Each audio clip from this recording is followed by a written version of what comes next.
today in the National Museum of the US Air Force at Wildcat Air Force Base.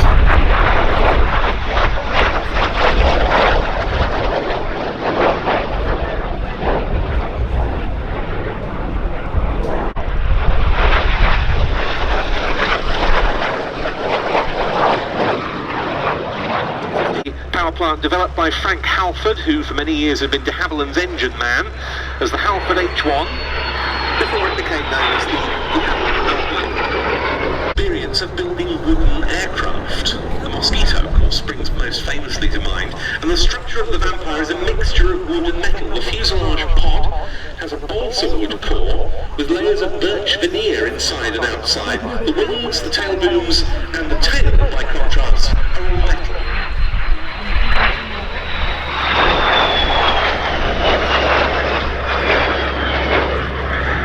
The early Vampires were solely used as day fighters. They were too late to see wartime service, entering service in Mark I form in 1945, but they achieved a lot of notable feats. The first carrier landing and takeoff by a jet were made by the legendary Captain Eric Winkle Brown in a Vampire aboard HMS Ocean in December 1945. They were the first jets of all to cross the Atlantic on an American tour by Vampires from number 54 Squadron in July 1948.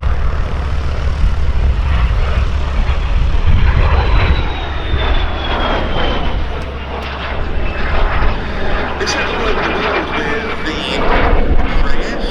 They were used as fighter bombers. They were night fighter. They perform in spite of the slightly iffy weather, because this is an aircraft that requires the runway here to be dry to be able to land back. In the hands of Kenneth Okvisler, who founded the Norwegian, and flown as ever very smoothly and elegantly by Ken. Ken has a bit of military flying in his background, but not fast jets. He flew Cessna bird dogs in the forward air control role in the Norwegian Army, and as such operated very close to the borders of the former Soviet Union when they were on exercises up in the far north. Spent many years as an airline pilot for Scandinavian Air.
He's off to another display commitment at Havilland.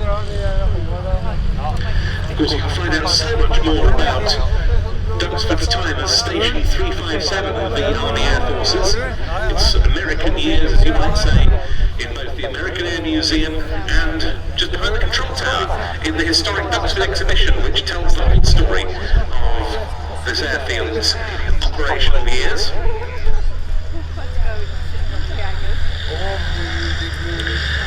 In fact, notably next year marks the flying day with the theme of the Americans here at Duxford. Remembering this airfield's period as an Army Air Forces fighter Wildcat HMA-2. This singleton forms the Black Cat display team for 2022. We've seen them in the past with various combinations, including pairs of Lynx, a combination of Lynx and Wildcat, and a pair of Wildcats. Well, they're down to a singleton at the moment because this is a force that's quite heavily operationally committed, but they hope to work back up to a two-ship in due course. So running in towards us at 120 knots, not below 100 feet, and pulling up into a climb which will be followed by a nose-over. And that will also include a rotation through 90 degrees.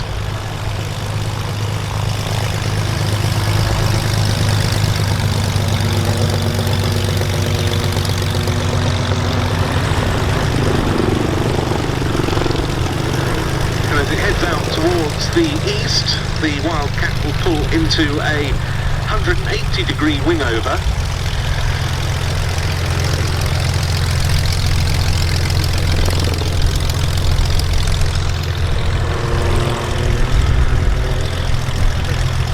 And next up, a 360 degree version.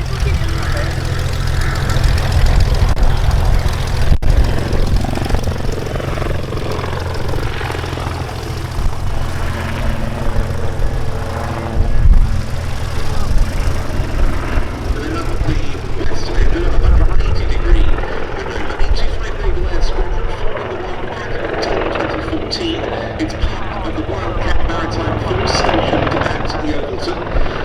825 trains all pilot standard.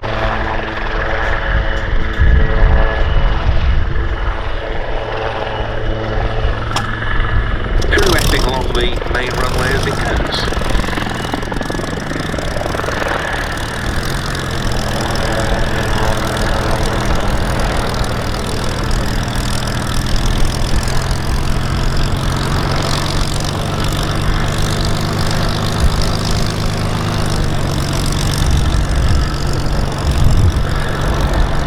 Is something they call the swing boat. We saw a nose high pull up before pirouetting back in the other direction.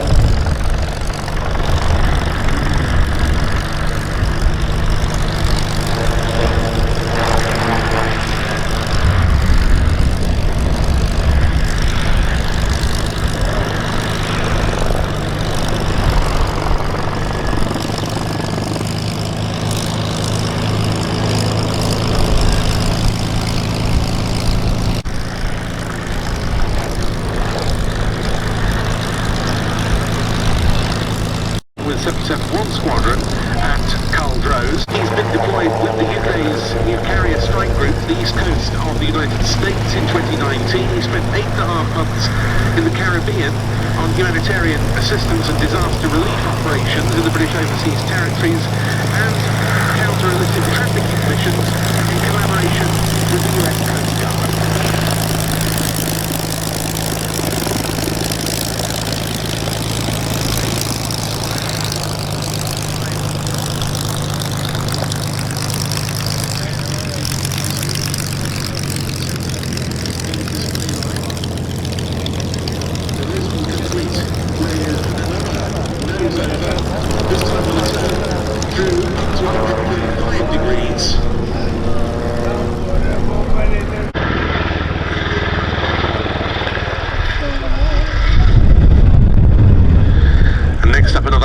80-degree wing over.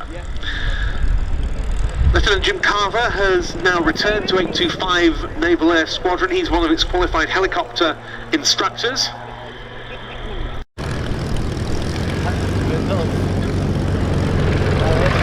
In future, the weapons that have been produced in the future.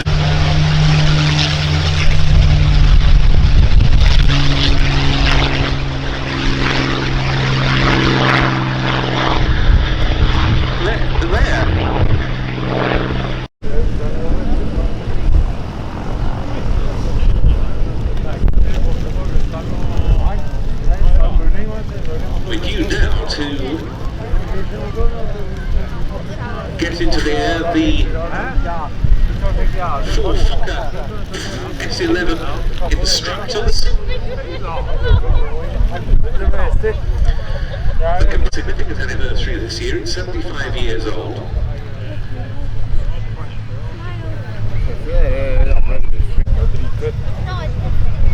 Sommer var det salg for 10 millioner kroner, hadde jo bare hatt gitar, hadde ringet 50 millioner. Har det så dette er for rot. Han tenkte at Duxford her, og så var det en del av eierne der. Han forstår det. En liten kondrakt med det. Det gjør vi likevel, folkens. Det gjør vi likevel. Skal bare stå sånn, sorry, jeg kan ikke ta meg, da skal jeg få så lytte stift. They're taking to the runway now, ready to get airborne and go out to the hold while some rather more familiar trainer aircraft go through their paces, which we can already hear as they hold off to the north.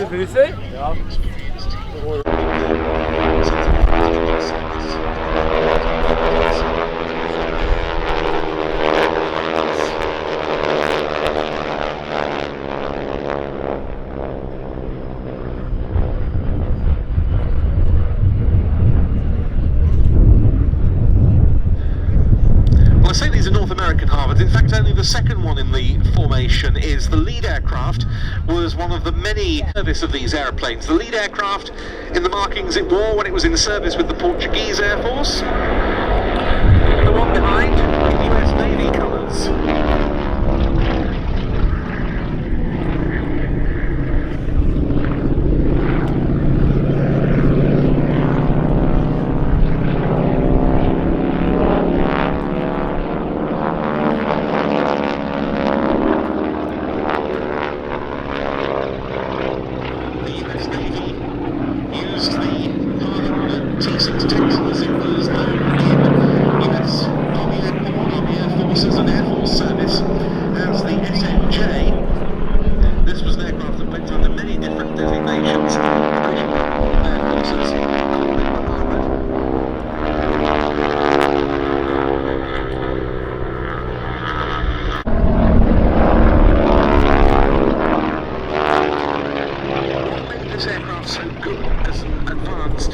Well, it's powerful, 600 horsepower from the Pratt.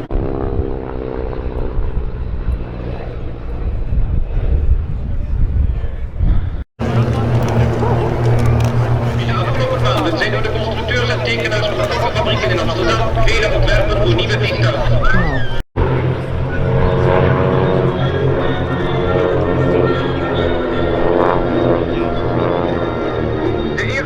Is intussen gereed gekomen. Een ranke laagdekker, waarin instructeur en leerling naast elkaar in de cockpit kunnen zitten. Hierdoor is onder andere het uitzicht veel beter dan bij andere lessenverstellen.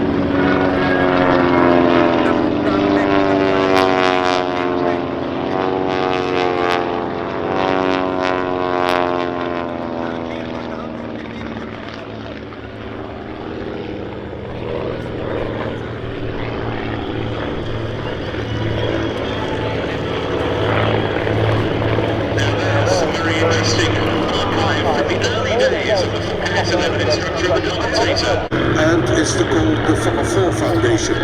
We are based in Lelystad at the Havilland, and at the moment they're coming in the box formation, and they're doing a right-hand T60, and later on they will switch to swan formation. The lead, the number one, is flown by Dominique van Wijn, He was ex-Air Force pilot, like we all are. We have only Air Force pilots. Unfortunately for the Navy, we don't have Navy pilots. But number 2 is Wildcat, who has been flying before in the Apaches, and he was also a demonstration pilot. He won 2 times the first ride in Havilland. And Dominique van Knight, the lead, he was flying the NF5 and later on the Friendship F-27, and he also won a prize at Fairfield. The number 3 is Nick de Wit, and he is still in the Air Force. He is flying the PC-7s. He is an ex-demo pilot of the PC-7. And the Delta, which is the plane just now behind the number 1, is Steve van Dijk. He is called by us the barefoot pilot, and he is sometimes flying without shoes, but that's not today, of course. He is also from the Air Force, flown the F-16 and the F-5, and he has also been flying the Dutch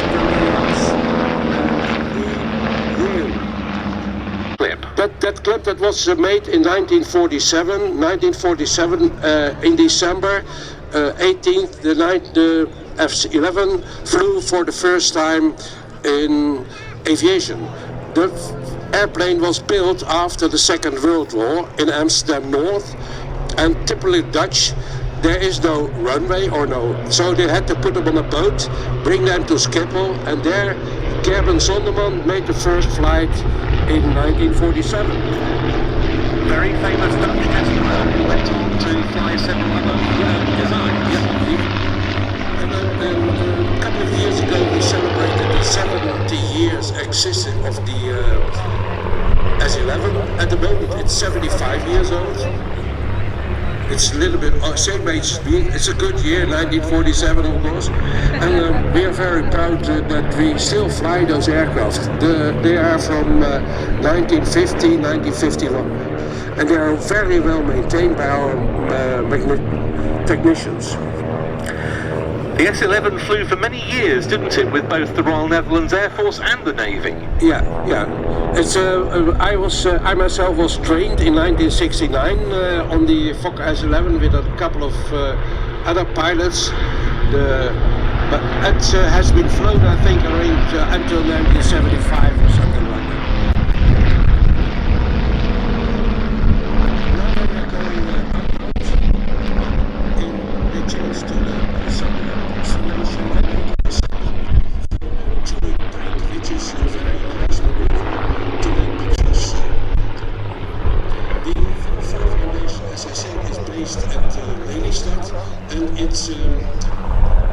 Didn't it? The F-27 Friendship you mentioned, F-28 Fellowship, the likes of the Fokker 50, Fokker 100, but this really set things up for Fokker, didn't it? The S-11. Yeah, it's 11. The thing of the design is especially the wing design of the F-11.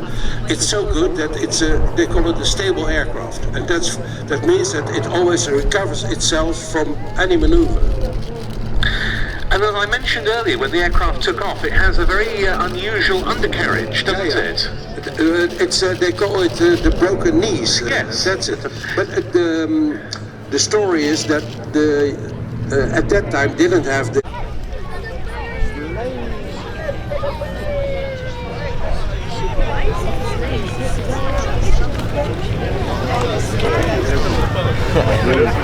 So I'm going to Just wanting to see what's happening with the B-17, which is out there on the flight line.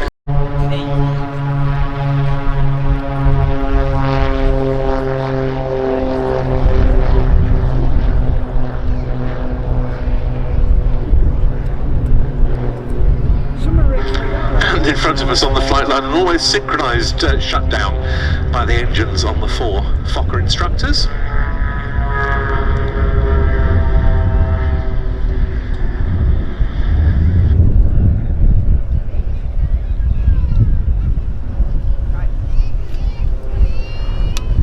hottest weather we have here in the UK. So arriving now in box formation, please put your hands together for the Blades Aerobatic display team. Heading up the team, Andy Evans, Blade 1. Andy's a founding member of the Blades back in 2006 and have flown in every position in the team, taking Blade 1 in 2017. Andy is a former Red Arrows and Jaguar pilot and has flown over 3,000 hours in the Extra 300. He has performed over 1,300 displays, making him one of the most experienced display pilots in the world. In total, Andy has a staggering 8,500 flying hours to his name. So here's Andy leading the team.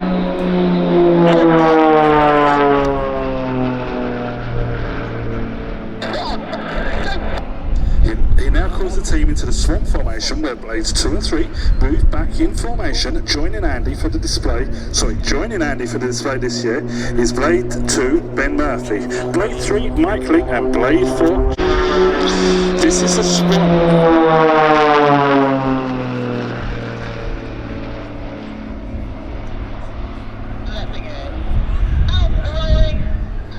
The Blades are made after former Red Arrows pilots and are proud to be the only aerobatic airline in the world, meaning that while we are bound by the same strict passenger carrying regulations as the other airlines, the difference is we can do everything. This is a swamp.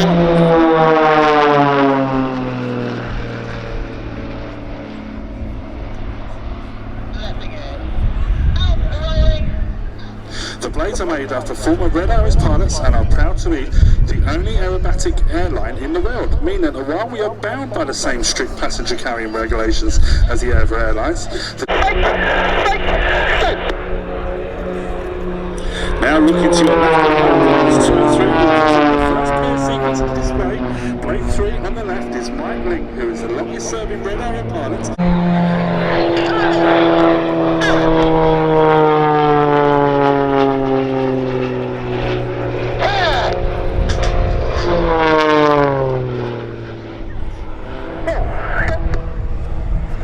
Away from us now, they're going to perform synchronized rolls.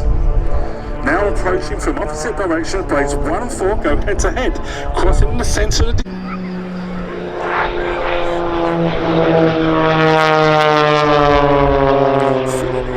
on the right, Blade 4, James McMillan, also known as McZ, will perform his first solo of the display slide. This is a personal favourite of mine, and it involves the aircraft flying sideways through the air, and one that makes for a great photograph. This is coming up soon.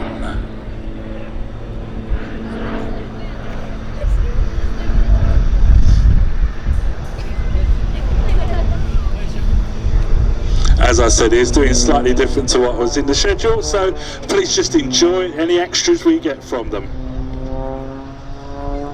Now James is building the energy to do the Blade slide, I hope.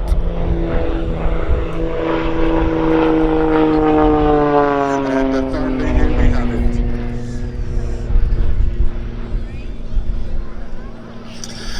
it. Finishing the slide, James will now accelerate down the right line, ready to catch up with the other aircraft. As a member of the Red Arrows, James had the privilege of leading the synchro pair, so he's quite pleased to find faster.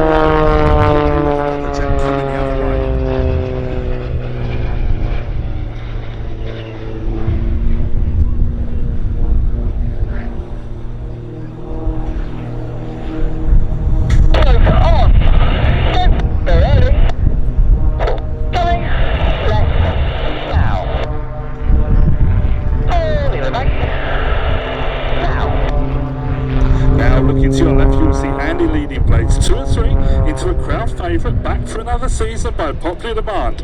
We have been performing this manoeuvre since 2006, since the very start of the Blades.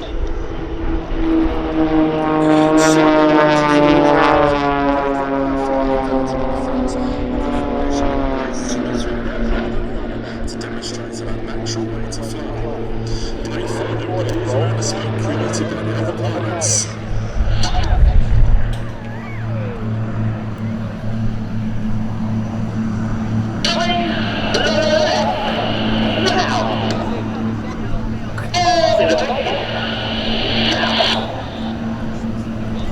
This is our most photographed manoeuvre in the display, so if you get any good pictures, then please tweet them using @theBlades team, as we'd love to see them.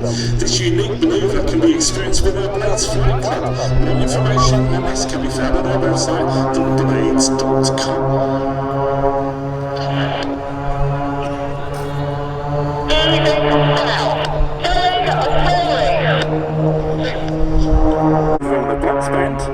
Dedicated to our prime sponsor for the 7th year, this manoeuvre gives you the perfect view of their logo on the eye and the side of their wings. Aerobatic specialises in delivering aviation safety software for solutions for over 200 airlines.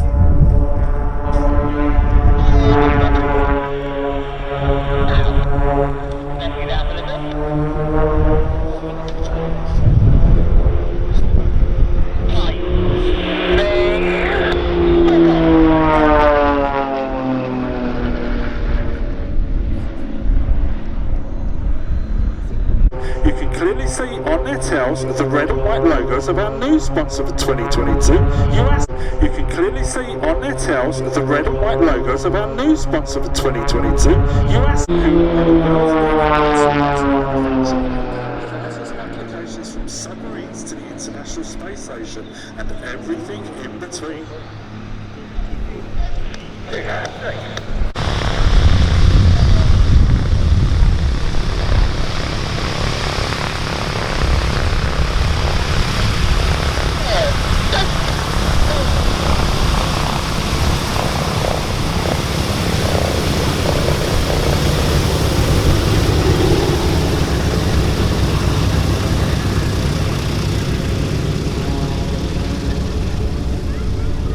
Bomber flying as an entirely private operation with the aid, of course, of the thousands of members worldwide of the Sally B Supporters Club and other significant charitable contributions.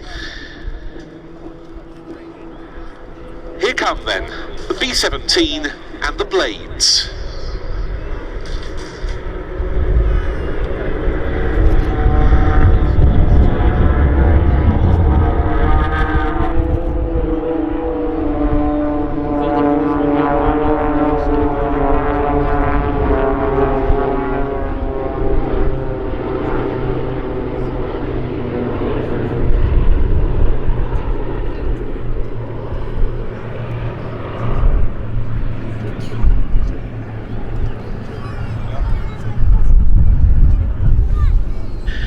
So at the first of two passes, you can see the 4 aircraft from the Blades now in close formation on the B-17. They'll be running and excelling though the B-17's operator in keeping this aircraft flying so much against the odds. We say that, of course, so often, but it always bears the repeating.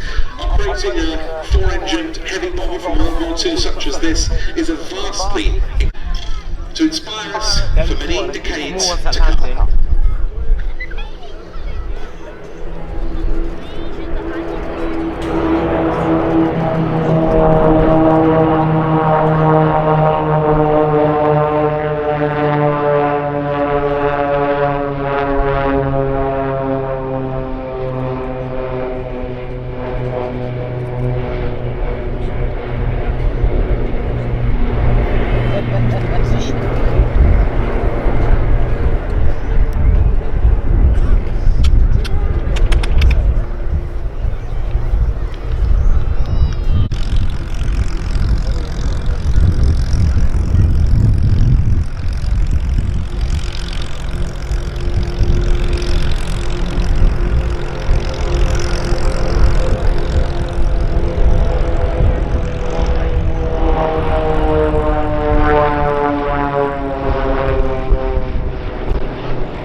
The sky clear for what is now the only airworthy example of the B-17 in Europe. At time was when hundreds of these flying fortresses were stationed in these parts of East Anglia during the years of the so-called friendly invasion by the US Army Air Forces during the Second World War.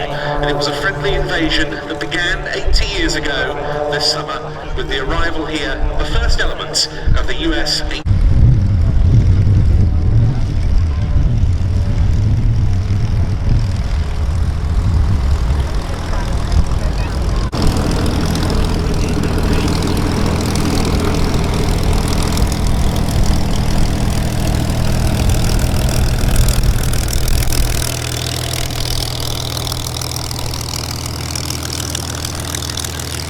Air Forces, but they weren't B-17s like this. This is a late war G model. These earlier examples were B-17Es. They began entering service here with the 97th Bomb Group. The hope at that point was that the heavily armed B-17s wouldn't need fighter escorts for the entire duration of their missions. That was soon proved wrong.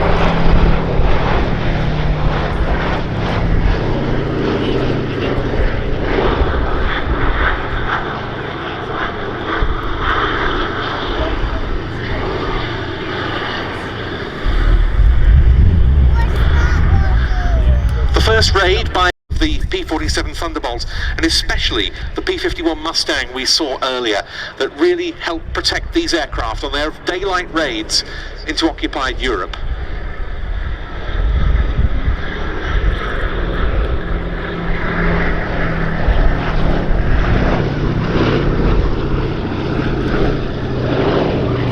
That was the main tactic of the 8th Air Force, daylight sorties against German industrial targets and transport and resupply networks. This is part of the wider Allied combined bombing offensive alongside Royal Air Force Fighter Command.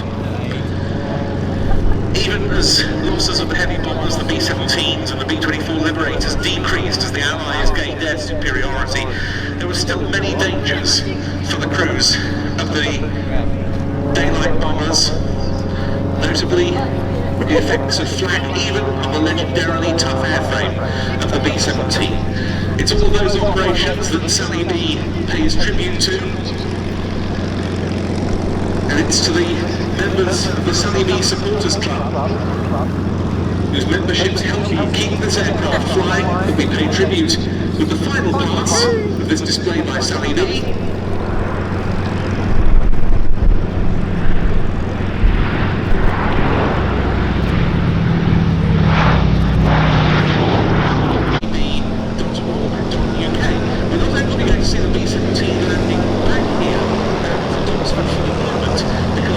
Another display to do this evening as on Wartime. And it's heading straight up there now. Meanwhile, blades extras coming back into land.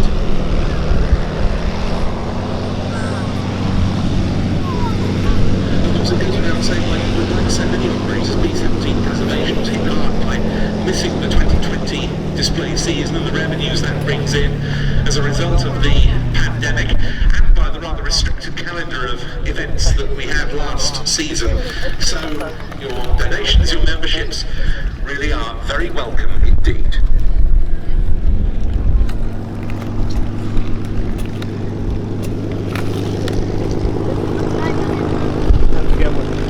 Parts of this part of the UK really were given over to the activities of the Americans, where they had an enormous impact, both literally and figuratively. Yeah, absolutely. I mean, there's not much left now. A lot of those airfields have fallen into disrepair and returned, obviously, to agriculture.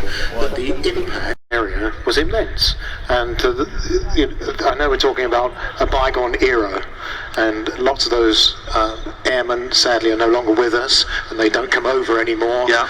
But they're remembered with great affection. And down towards the southwest. Yes, all of those airfields, even if there's not much left.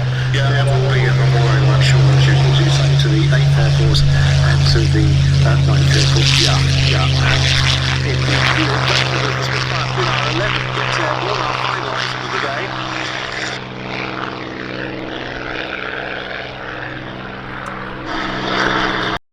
It's the reconnaissance Supermarine Spitfire PR11 that's become known as the NHS Spitfire.